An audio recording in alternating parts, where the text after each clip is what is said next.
Okay, I wanted to just add something to last year. We were talking about Ma'at Devash the previous year. That's in Perek Mem Gimel Pasuk Yud Aleph. And how the Ma'at Devash follows Mem Gimel Yud Aleph. The Ma'at Devash follows the Ma'at Oichel that the Perek begins with. Perek Mem Gimel Pasuk Beis Ma'at Oichel. You know what? I'm going to assume if you weren't here last week, you won't follow this regardless. I'm not going to bring you up to date because it's just one little point.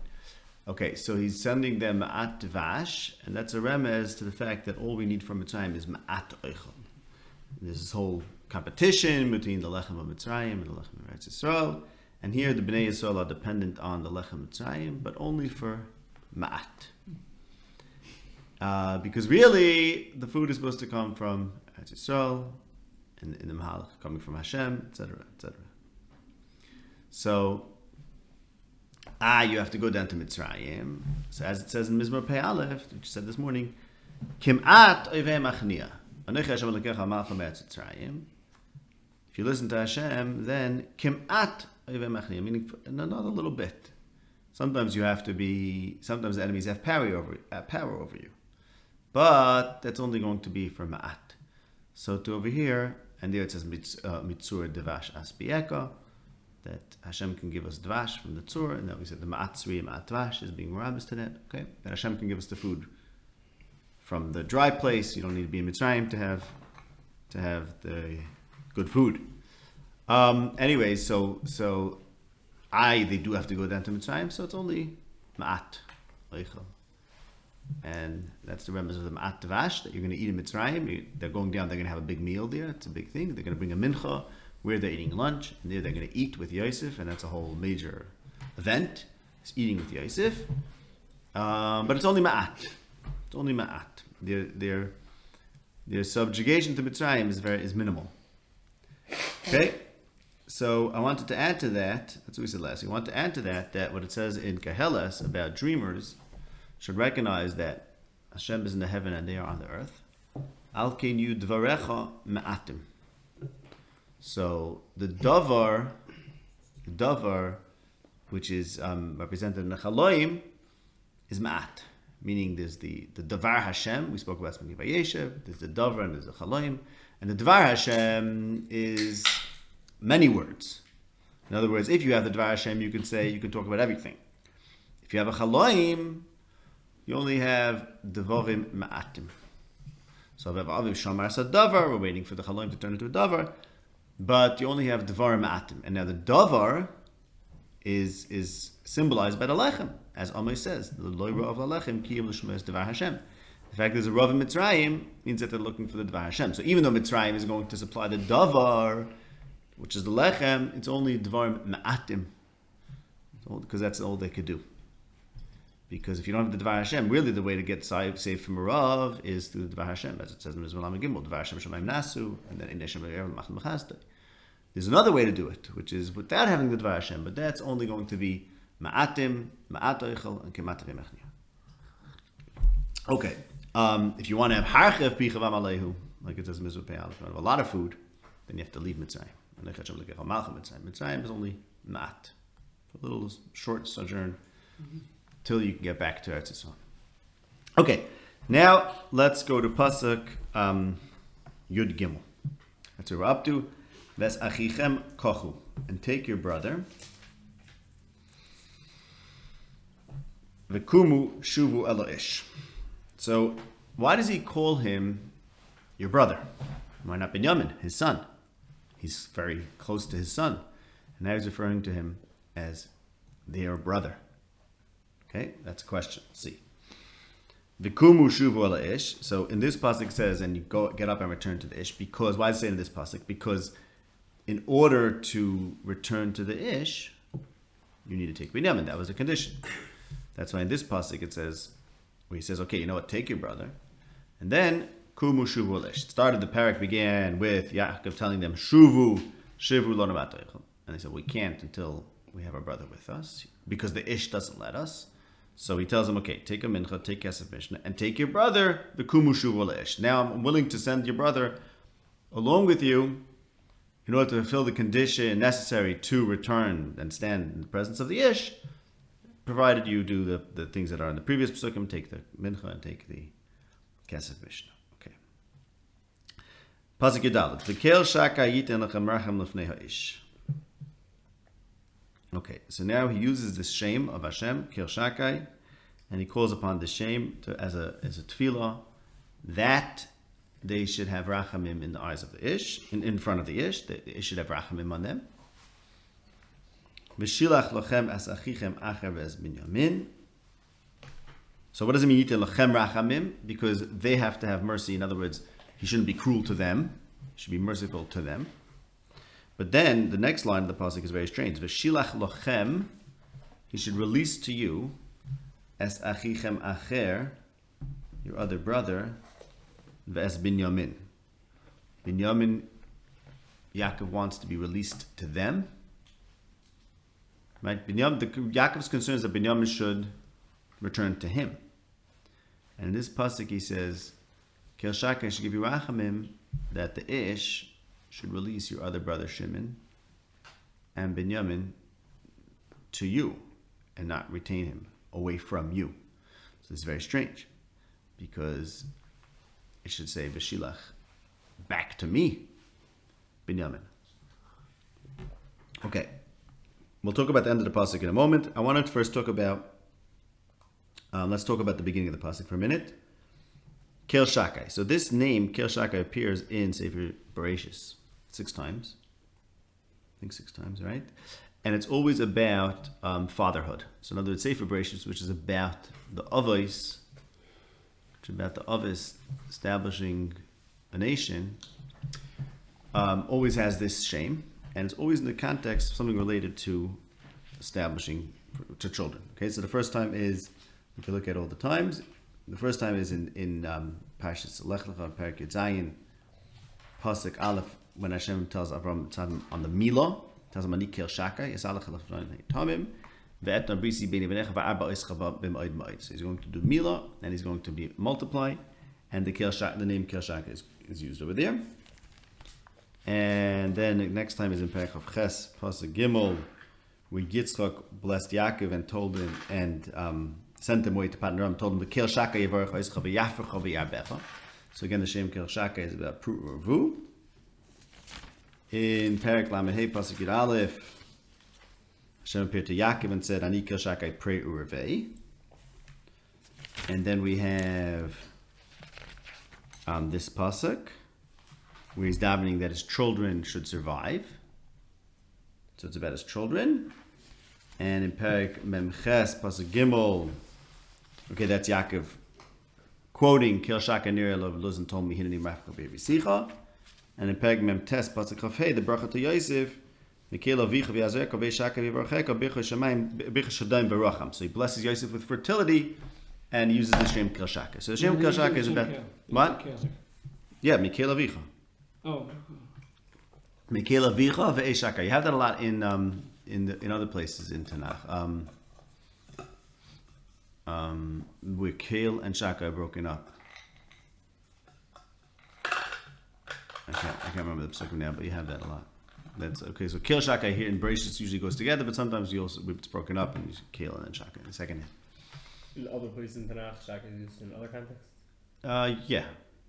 Yeah, not so often though. I'm not sure what the rule is in the rest of the Tanakh. Mm-hmm. Obviously, I mean, this is Parsha. Hashem says to Moshe, Va'ir Lavram Yitzchak Yaakov B'Kel Shakai, Shmi Hashem Lo Nadati Them. So the Ovis have the Shem Kel Shakai. Rashi over there on that pasuk says to the Ovis, Va'ir El Ha'ovis. So it's associated with them as fathers. Shem Kel Shakai is associated with them as fathers, and the Shem Hashem is associated with the nation. Okay, so and all the context where it appears in Bereshis, it's about fatherhood or children. And here he's dying for his children. Okay, so now he said that Yitin Lechem Rachamim. His bracha was Yitin Lechem Rachamim, and that's in fact what happened, because if you look later in Perek Mem Gimel, Pasuk Lamed, Vayimahar Yosef ki nichberu rachamov el achiv. So that's as Yaakov was mispalav, Kel Shakai Lechem Rachamim, and that's what happened. Okay, v'shilach means he should release. So why is he releasing Shimon? We understand, because Shimon is under arrest. But what does it mean he'll release Binyamin? Binyamin wasn't taken. But the Chayil Pshat is, and by the way, Targum says v'yiftar, which means he'll release. V'shilach doesn't mean he'll send. He's not sending him, he's releasing him. That's the Targum. Rashi points out. I think Rashi points out on this passage, but that's the Targum. V'yiftar, he'll release him from arrest, from his imprisonment. So that's good. That applies to Shimon. It has applied to Binyamin.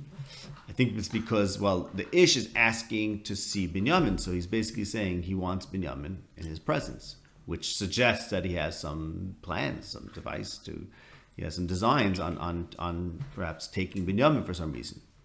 And therefore, he'll release him from, in other words, once he sees him, we'll say, okay, that's sufficient, and he'll release him back to your control, instead of insisting that Binyamin has to stay with him, which actually was what happened. He said Binyamin will stay with him. So in other words, the fact that he's asking for him in the first place is itself a certain form of arrest. It's like, you can't be here unless I need him here. He must be here or else there's restrictions on you. So it's a certain form of arrest on Binyamin. And if he tells you, okay, now I saw Binyamin, now you can go, that's a release of Binyamin, but it's also foreshadowing that Binyamin is actually at risk of being imprisoned, which is how the parasha ends. You going to say something? No, I don't necessarily see the form. Well, just that there's a sense that Binyamin is being imprisoned here. The demand And forced to show up. means that if he doesn't show up, and we don't know what happens after that. Okay, Right. it's uncertainty. Right. But the fact that he has to come, that alone Is what? some sort of shibud. Correct. Right. That alone is some sort of shibud. Right, but I'm saying there's also that, and the fact is that turns into a serious risk of imprisonment. So I mean that's associated. It's like, it's because but the point is he has to change his mind. In other words, after he shows up, he has to say, okay, now he can go. He might say, okay, he showed up, I want him to stay. And something similar to that and actually happened. I'm saying, but the point is, there's no cheskas ben chayrim. Once he wants to be Binyamin is at risk of not being released. So in that sense, it's foreshadowing the fact that indeed he was almost detained, or they said he has to stay, right? Okay. So we mentioned already the problem of why does it say v'shilach lochem as Binyamin, as if the release of Binyamin is going to be to the brothers when really Yaakov's concern is that Binyamin should return to him. Okay? So now let's look at the end of the pasuk. V'ani, as to me, ka'asher shacholti. As I was bereaved of my other children, so I'm bereaved. We'll soon see what that means. So, but I want to talk about what's this va'ani. So, as for me, in other words, he's saying, what does va'ani mean? There's a contrast. As for you, X. As for me, Y. That's what the va'ani does. Okay. So how do we understand that? What is the contrast over here? What is the contrast that he's saying? Okay, here's what I want to say till now, but as for me, but as opposed to you, what's the difference here?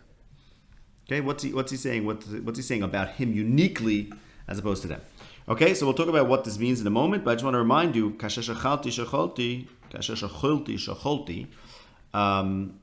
takes us back to the end of Parshas Vayetze, where Yaakov protested to Lavan that he's completely innocent, and he took great care of his flax.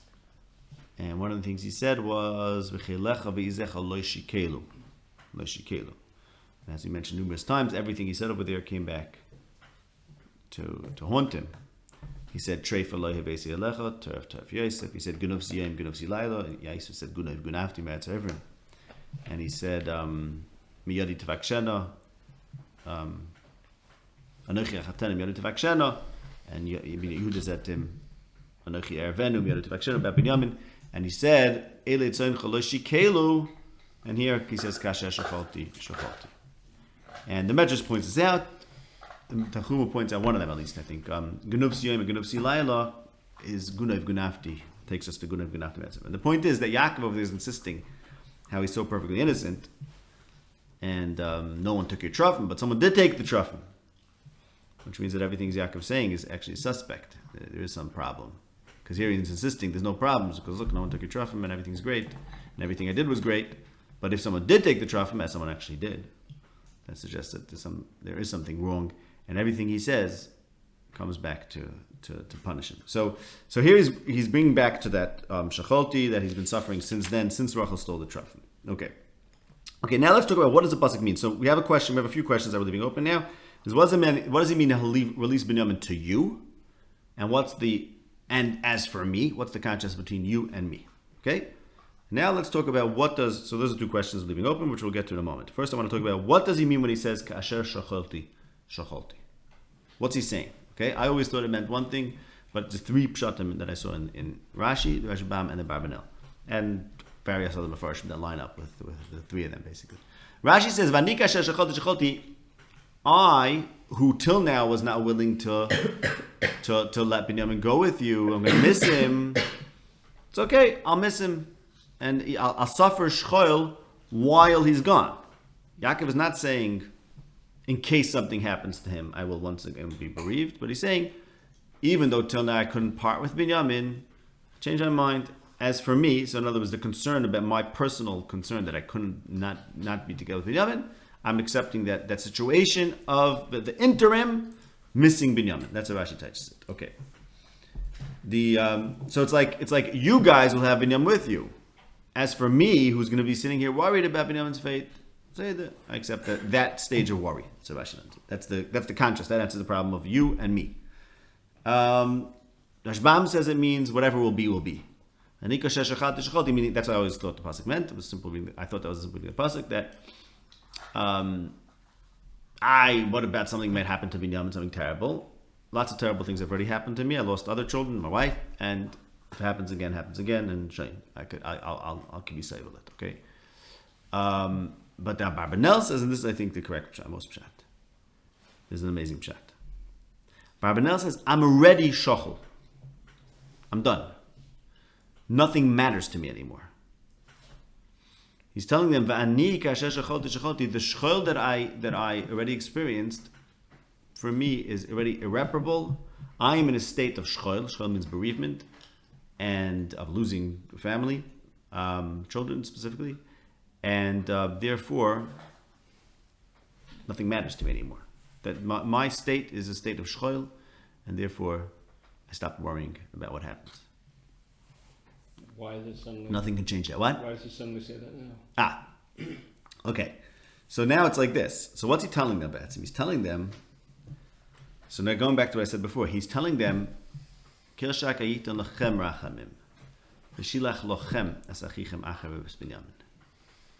telling them... So the question was, what do you mean, B'shilach lochem as achichem achas Binyamin? The question is, will Binyamin get home to Yaakov? It's not whether he'll get back to his brothers. And we had another question that we left open. Pasuk Yud Gimel. Why does he call him Achichem? Why doesn't he call him Binyamin? Now the answer is like this: because Yaakov is making a major change over here and a shift. He's saying, till now I was thinking about myself, but I'm done. I've reached my limit, or whatever. We'll see why he's doing that in a moment. I no longer consider myself an interested party to the unfolding events. My experience of shchoil is absolute. It's done, and nothing that happens from now on is going to matter to me. The only thing that matters then is you. So I'm no longer interested. I'm no longer concerned that Binyamin should come back to me. The only thing I'm going to talk about is that Binyamin should go back to you. And everything's going to be about you. That's why he calls him your brother. Say that, you know what, I'm taking a step back. I'm no longer concerned because I am set at being in this state of bereavement that's irreparable.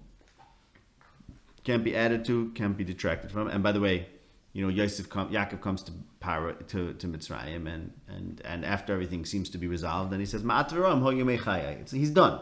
He's done. He's done. That's not changing. So here what he's doing is he's telling them, okay, you know what? This is no longer going to be about me. It's going to be about you. And that's how I'm going to let you do it. Till now I was holding back, but now I'm saying kasha shachalti shachalti, and therefore it doesn't matter to me. Okay? Now, okay, so you want to know why did he do this? What's the shift? Let's talk about something else. Last week we know, and then we'll have an answer to that. Last week we noticed something very interesting.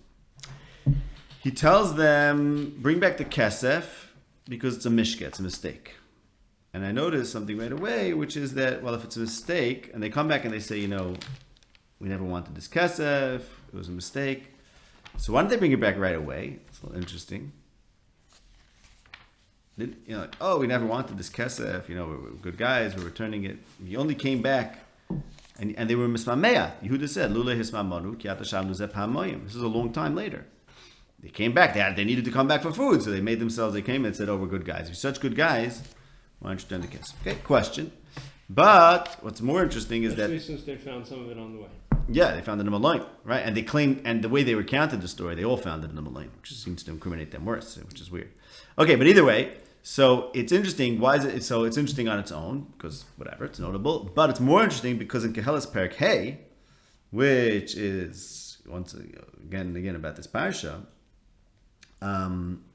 where it talks about dreams, and the first pasuk we started with today about you're on the earth and God is in the heavens, so don't talk a lot. There it says like this. Perek Hey pasuk. Okay, Perek Hey pasuk Aleph is not to say a davar because of the Kim Bashamayim Ator Latzakinu Dvarach Ma'atim. Pasuk Beis talks about the chaloim and the kol ksil that says roiv dvarim. So if you have a chaloim, you should dvar ma'atim, not roiv dvarim. And then pasuk Gimel goes like this: Kasha tidur neder lelokim al ta'acher l'shalmoi. If you vow something to God, don't delay it. Ki ein chayfetz b'ksilim. Es asher tidur shalem. Okay, so don't make a neder and then delay it. Tov asher lo tidur misher tidur lo shalem. Al titin espicha lachatiyas b'sarecha. Don't allow your word, don't self-incriminate. Don't allow your mouth to incriminate yourself. In other words, don't say that you did something wrong. And don't say it's a shkaga. Don't just say, okay, it's a shkaga. After you did something wrong, like delaying to pay what you have to pay. Lama yiktzef elikim al kelecha. Again, it says chaloimis with dvarim harbe. We don't want dvarim harbe. You want ma'at oichel. You want the dvarim ma'atim chaloim. Don't just talk and talk and talk. And one symptom of people who talk a lot is people who make nedarim and then delay them. Okay, and then they claim it's a shkaga. It doesn't work to say it's a shkaga. You know what's going to happen? Lama yiktzef elikim al kelecha v'chibelas ma'aseh. Says in Shabbos, that means a person's children die because he delayed, because of bavoy nedarim. Now, there's a whole question: does it mean bavoy nedarim not fulfilling a neder, or does it also mean bal ta'achar? For today's purposes, I'm assuming it means delaying a neder as well. Okay, because the pasuk and kelas can be read two different ways. The Gemara also says bavoy nedarim, a person's wife dies, and that the Medrash says mefurish. I think it's Rishon ben Achmeni, that the reason why Rachel died is because Yaakov delayed his neder. He said, "Yeh beis elikim." And then he didn't do so. He gave his money to Esav. So what happened? He's pushing it off. So the Medrash says mefurish, if I remember correctly, that Rachel died because he delayed his neder. Okay. Right? And now Rachel died. That was his first tragedy. And now we have again the pasuk in Kelas talking about, okay, don't delay and don't say it's a shkaga. So now plugging that all in, there's an amazing thing happening over here. Yaakov is malumid in tragedies. All these terrible things are happening to him. So now he's very afraid of something's happened to Binyamin too. Why? This is a whole tragic family. His mother died, his brother's son died, even though he never references Rachel's death. It's probably a hemshech, right? One tragedy on top of the other. But it's all because of Yaakov. Yaakov sees it as tragedies following him around. He's the one who's suffering the shchol, because it starts from, he said, and because he's ma'achad the neder. So he says, you know what? I received all the shchol that I'm maxed out on shchol. From now on, it's not about me anymore. Because if it's about me, then we have, it says in Kehelas, my children are going to die like they've been dying till now. Yosef is missing, Shimon's missing. It's all about me. So what am I supposed to do in order to make the next generation succeed? And he's blaming himself. He has to accuse himself. He's blaming himself for all the suffering that's coming upon them. So he says, Va'ani, Just forget about me. I'm an old man. I'm old, depressed. Nothing's going to matter to me anymore. Whatever happens. Doesn't make no difference to me. So you guys now do it. Take your brother and Shilach al-Chem achichem acher ves Binyamin. The main thing is you should have Binyamin. Whether you bring him back to me or not is not of a concern. My career is over. That's, I think, the amazing pshat in the pasuk, and that's why. So that's why the answer to Shalom's question. That's why he's doing it now, because his whole concern was the old model where it was about Yaakov, Allah Chulana, wasn't working because all these terrible things were happening to Yaakov, and bringing the Medrash, he blamed himself for it. The Medrash Taka blames him. He was ma'achad the neder, and Rachel died, and the pasuk says in this context, associated with this parak, that delaying, don't delay, more people will die, your sons will die. So Mamela, Yaakov had to tell them, look, you're going back late with the money. This is why kids die. And I want to say it's a shkaga, but forget about me. It's not about me anymore. And even if something happens to Binyamin, it's not my einish because it doesn't matter to me. Amazing thing. So he's done. And that's back to the question of, why is Yaakov, in a certain sense, it's not that it's Yaakov chose to do this, right? It's not that you ask me, why did this happen now? He made a choice that I'm misalik myself from this world. So Mela, I'm going to get to Mitzrayim, and everything's going to be great, and I'm still going to say Ma'atvaram Hayu Mechai. Why? He made that choice so that it shouldn't be about him, it should be about his children. Because you're really trying to hack the system. Yeah, you could do that. Why not? Right, just saying. Mm-hmm. It's a big To hack. hack the system. It's a big hack. How is this Amazing hack. You're saying everything's bad's happening to me, but it's not happening to them, so let them have the... Yeah. No, he's trying to protect his kids. He's protecting them. He's saying, if I let more bad things happen to me, kills my kids. So, Right. okay, I'm done. So I'm done. Right. I am recusing it. I'm out of the picture. It's not about me anymore. I'm done. I'm a has-been. My life has been a failure and whatever, a tragic life, but it's over and it's right. Yeah. You figure you can just dictate. Huh? What? You can just dictate that. Huh? Dictate what? What to do? Who's the player and who's not. Yeah. Yeah, because it's all up in the mind. I mean, if you don't consider yourself a player, then you're not a player. No, because he's saying, meaning he's saying it doesn't matter. What happens is not going to affect me. I'm already shachal, one way or another. But you're saying that he does it because he has a motivation to do this. That's why he does it now. Okay, but if you could do it, you could do it. Yeah, right, exactly. This is how he's getting around the problem that he was afraid something's going to happen. Right, he wouldn't have been able to send the young. What? If he wouldn't have been able to Exactly. because he would have been too nervous. You can't, because something would have happened. Something would have, or at least he thought something would have happened, right? He thought something would have happened because of him. Like something happened to Rachel because of him, and something happened to Yosef because of him. I'm suggesting the Medrash doesn't say that, but that's what he thought. Same way something happened to Rachel. It all starts with the death of Rachel. It's all because of him. All was delaying. Now he's setting them in another again. He's delaying the Teshlumim, so he has to recuse himself. Yes, amazing thing. Okay, so that answers all the problems. Pasuk Gimli talks about him as the brother. Doesn't talk about him as Binyamin anymore. And he in Pasuk Dalet he says the main thing is you should get Binyamin back. Forget about me. As for me, I'm out of the picture. Now look at this amazing thing. Look at Pasuk Tezvav. Vayikhu. Okay, just wanted to comment on the first word Vayikhu just because it works out so perfectly. Vayikhu, that's the verb. Why? Because in Pasuk Aleph he told him, Khu mizim ha'aretz. Pasuk Beis he said, Kesem Mishnah Khu. Pasuk Gimel he told him, Masichem Kachu. So, Vayikhu. They took those three things as Hamincha Hazois. Why say Hamincha Hazois? Because if we just say Hamincha, what Mincha? So, the Mincha, in other words, because they made the Mincha. So, Hamincha Hazois, they made a Mincha in a way that's described in Pasuk Aleph. Go back to Pasuk Aleph if you want to know what the Mincha was. That Mincha, that same description, plug it into the Asiyah. And the Mishnah Kesef, as it says in Pasuk Beis, and Binyamin as it says in Pasuk Gimel. Okay. What's this Ha'anoshim? What's this Ha'anoshim thing? It's a funny thing to call them. I mean, they haven't been called that. They have never been called that. They're the brothers. Or the Bnei Yisrael, right? They're called Bnei Yaakov, whatever they're called. Achei Yosef. Bnei Yisrael, all of a sudden they're called Anoshim. And not only are they called Anoshim here, but now let's look how often they're called Anoshim. Okay? They keep on being called Anoshim. Pasuk Tezvav, they're called Anoshim. Pasuk Tezayin, they're called Anoshim twice. Pasuk Yud Zayin, Ha'anoshim. Pasuk Yud Ches, Ha'anoshim. We're up to 5.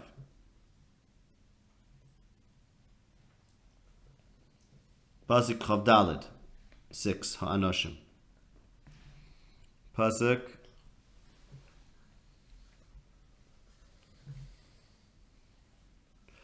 Lamed Gimel, Ha'anoshim, number 7. Now, Perek Mem Daled Pasuk Aleph, Ha'anoshim, number 8. Pasuk Gimel, Ha'anoshim, and Pasuk Daled, Kum Redoif, Acharei Ha'anoshim. That is the 10th. So it keeps on calling them Ha'anoshim. It calls them that 10 times. So here's what I think it means. This is when they became Anoshim. Till now they're defined as being Bnei Yaakov. Because Yaakov is still the player. When Yaakov recuses himself, now they're no longer defined as being a family, sons of Yaakov. They're defined as a group. They're defined as a kehillah, basically. This pasuk is when Klal Yisrael became Klal Yisrael, because when Yaakov says, okay, it's not about me anymore, so what is this then?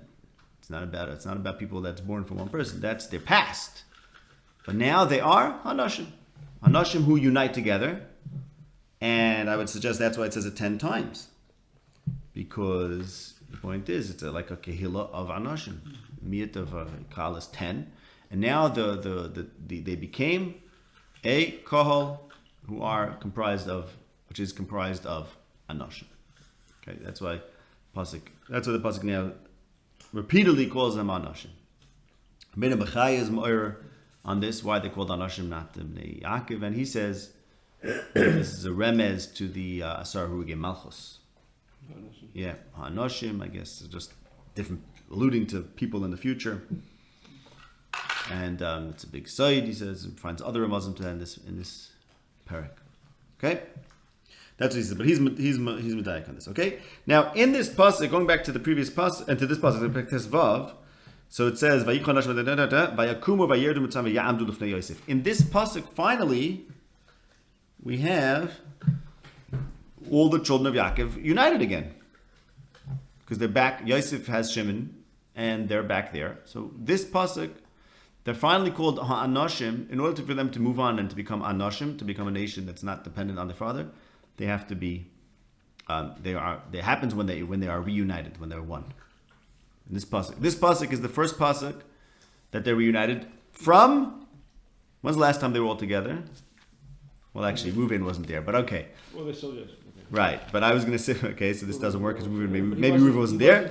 The last time it says Anoshim in the Torah, in Parashas Vayeshev, Perek Lamed Zayin, Pasuk Chavches, Vayavru Anoshim Midyanim Seicharim, Vayimshuchu Vayalus. Check, it doesn't say Anoshim. It does say Anshe Hamokim, but it doesn't say Anoshim.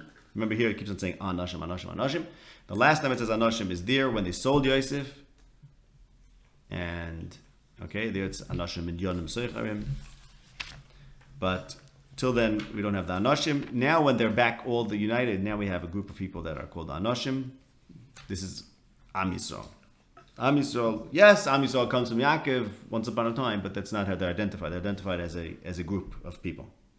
And this, I maintain, starts here, and that's why we have 10 times Anoshim, because 10 times is what you need to be a kol. Okay, now the pasuk says Vayakumu, Vayerdu Mitzrayim, Vayakumu, as Yaakov told them, Kumu. Kumu. Kumu. Where was that again? The Anoshim in pasuk. Kumu pasuk Gimel. Yeah. The Anoshim pasuk says, "Oh, Yichon is not Kumu Minyamin." Right. The Anoshim took Minyamin. Yes. True. Right. Yeah. Yes, this is true. In pasuk Tezayin, the Anoshim are including Binyamin, right? I think, although maybe not, because like he saw Binyamin with them. Maybe they're the Anoshim. Okay, fine. Good. Now, Vayamdu Lifnei Yosef. So that means they weren't in his bias. They saw him like Pachutz, where Yosef maybe did the business of taking care of the grain. And Vayar Yosef Itam. As Binyamin, when he sees them there, he says, okay, we're going to do something for them. He tells the Asher al Beisai to bring them into the bias. Why? Because they're going to eat with him. Okay, so originally they appear in front of Yosef in the shuk, let's say, where he's doing the grain dealing. When he sees Binyamin with them, he tells the person in charge of his bias, bring them into the bias, because we are going to eat together. Okay, so let's start thinking about this pasuk a little bit. This is probably just the beginning. Now we're getting into this whole parsha of the meal, this great meal that they have with Yosef. The great meal. Why do I say it's a great meal? Because it gets a lot of coverage. There's a whole thing that they're going to eat with Yosef, and how they're going to eat with Yosef, what they're going to eat. There's going to be a mincha, when they're going to eat, batzarayim, where they're going to eat in the house of Yosef, how they're going to sit, and that they're going to eat and get drunk. So this is a major event, this meal, right? And Yosef is saying, okay, Binyamin is with you, we're having a meal. If Binyamin is with you, we have to eat together. Bring them into my bias. There's another aspect to the bias, which is that they're afraid they're getting arrested and that they're going to be locked up in the bias, but ultimately they're coming into the bias for a meal. Okay, so I want to just talk about this one point, this point about the food. There's a major point over here that they're going to eat together, and they're eating together because Binyamin is with them. So, okay, so what's the significance of them eating together? Well, that's very obvious, because this whole story is about food. And the whole story is about the food of Mitzrayim as opposed to the food of Bnei Yisrael. And where do Bnei Yisrael fit into as we've been discussing, where do Bnei Yisrael fit in? Where does Mitzrayim fit in? Where does the Nile fit in? Starting from the beginning of Parashat Miketz, where he's dreaming about the Nile drying up, etc., etc. So it's all about the food of Mitzrayim and the food of Bnei Yisrael. And Taka here, where they're going to eat with Yosef, there's going to be this very interesting pasuk Lamed Beis. So this whole thing of who could eat with whom. The Mitzrim cannot eat with the Ivrim. Okay, because there's different lechem, right? There's lechem of the Ivrim, there's lechem of the Mitzrim. Okay, it's very different. Pasuk makes the point it's very different. And the Pasuk also makes this point about Yosef, how Yosef fits into that. Okay, we'll get to that Pasuk. We'll have to understand what's the loy levad. There's three tables there, it seems, right? There's three tables. Yosef's eating by himself, the Mitzrim are eating by themselves, and the brothers are eating by themselves. Why? Okay, why the Mitzrim can't eat with the brothers? Because the Mitzrim can't eat with the Ivrim. Why is Yosef by himself? Not clear. But we'll have to understand that. Well, but at least in terms of the conceptual, the idea over here, that there's this question of the theme of the whole parsha is about the food of Mitzrayim and the food of the Ivrim, food of Bnei Yisrael.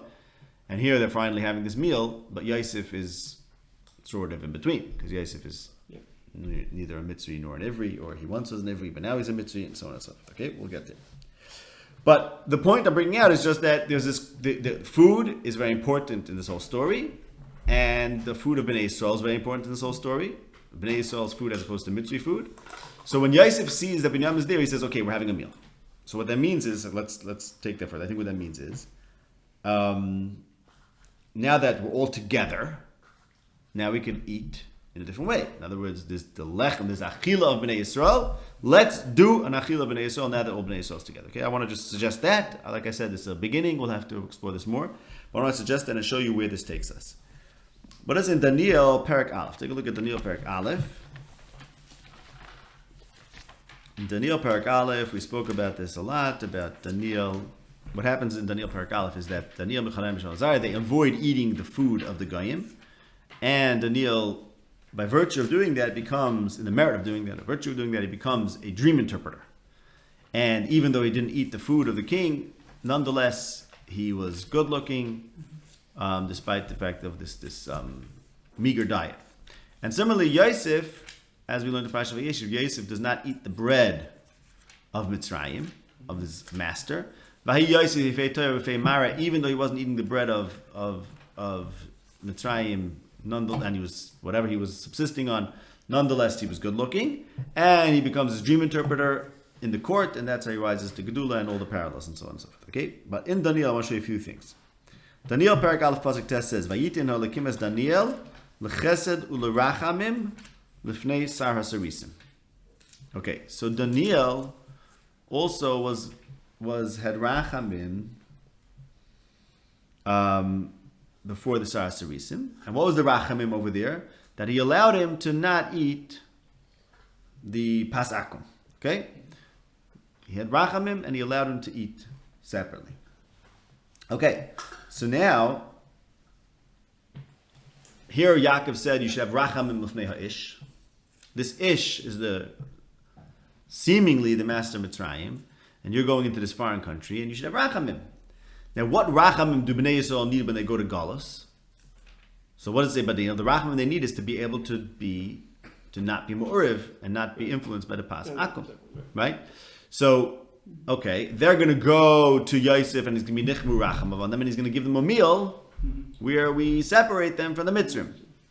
Okay, which on a deeper level, B'atzim it's Yosef, which is what happened to Yosef himself. He was Oile Gedula Mitzrayim because he didn't eat the bread of Mitzrayim. So he's basically training them how to be in Galus. In other words, he's telling them, Yosef is giving the message to them is it's possible for Bnei Yisrael to survive in Galus. Why is that Yosef's a very important message for Yosef? Because Yosef is the one who dreamt about Galus B'atzim, and he's the one who led them into Galus. And the Chiddush is you could survive in Galus. How? You could. It's possible not to eat the bread of the Mitzrim, and that's the key. Not at all. And what? Not at all. I don't know. Whatever. Okay. What? You want to know what Yosef ate? You mean? Yeah. I don't know. It's a good question. But he was. Tvoich tevach v'hochin, by the way, right? That's Chazal saying tvoich tevach v'hochin, kosher shchita. This is all about kosher food. This story. Okay. So basically, he's saying you prepare it. You can do the things yourself. You can, even though you're living on their wealth. Right. Because v'yitin characham l'fnei haish, like Daniel was l'rachamim, you can go there and you can maintain your identity and not be influenced by them, and that's how. Okay. Now it's very interesting, which is that the Medrash then it's so you see it's a bigger question about Galus in general. Same way Yosef survived there, and Daniel survived there. So yet Yosef's message to them: it's possible to go to Galus and survive Mitzrayim. The Medrash says v'yitin lechem racham l'fnei ish. The Medrash darshans this on Galus in general. The Kel Shak, like as a tefillah for Bnei Yisrael in Galus. The Kel Shak says the Tanchuma medaber b'Yisrael u'begalusam. Yitin lechem rachamim is like the pasuk in Tehillim, Vayitin lahem oisam l'rachamim l'fnei kol sheivehem. Hashem gives them rachamim in front of them before their captives. V'shilach lochem, captors, thank you. V'shilach lochem, hini anechi shalech lochem. As achichem, those are the brothers, those are the Tzeres Shvatim Alasaras, and Batyan. Acher v'as Binyamin is Yehuda and Binyamin, and then we'll say Shira, Balron and Berentzim, whatever, fine. So it's dashing, it's a greater message over here, that there's a possibility of Bnei Yisrael surviving in Galus.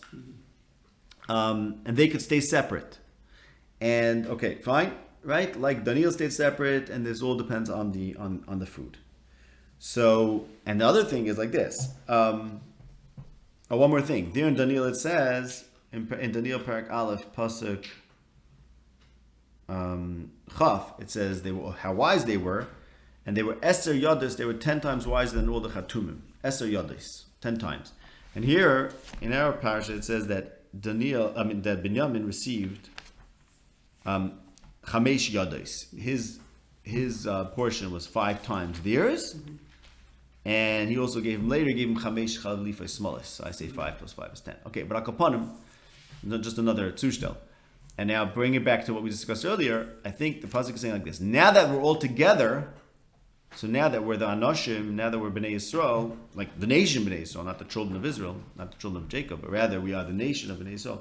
So now we can practice surviving in Galus as a separate nation, and we could be Mekayim, V'yitin Lechem Racham L'fnei Sheveim. This is what we need. So you guys are saying, okay, now you know what we need. I was able to do it as a Yachid. Not everyone could do that. For us, what that means for us as a people is when we are Anoshim, when we have our own Kehillah, basically, right? We have our own minyan, so we can go to Galus and survive it because we'll have our own shchitas, etc., etc. Our own support system. Our own support system, right? So it's when they become Anoshim, and Yosef sees, okay, now what makes you Anoshim is that we're all together, no one's holding anyone back. We can start again as a group. Here's how we do it. What Yosef was trying to accomplish by demanding the fulfilling, getting the brothers together. Maybe you have to think about that, right? It's like something couldn't happen until. Yosef was trying to engineer it, right? So is that part of the engineering? Demanding Could be. the Yom come. Could be right. It's that Yosef, right? It's that Yosef couldn't. It's that what the survival of Bnei Yisrael and Mitzrayim cannot happen until they are a nation. Perhaps, yeah. I have to think about that. No. Why does he have to engineer them all to come together, right? It suggests that he's anticipating Galus, and in order for the Galus to work, in order for them to survive, they have to be a group. For them to be a group, Yaakov has to let go. I think I have to think about that. That's but what at it suggests. The same time, you've already said that for them, once they're together in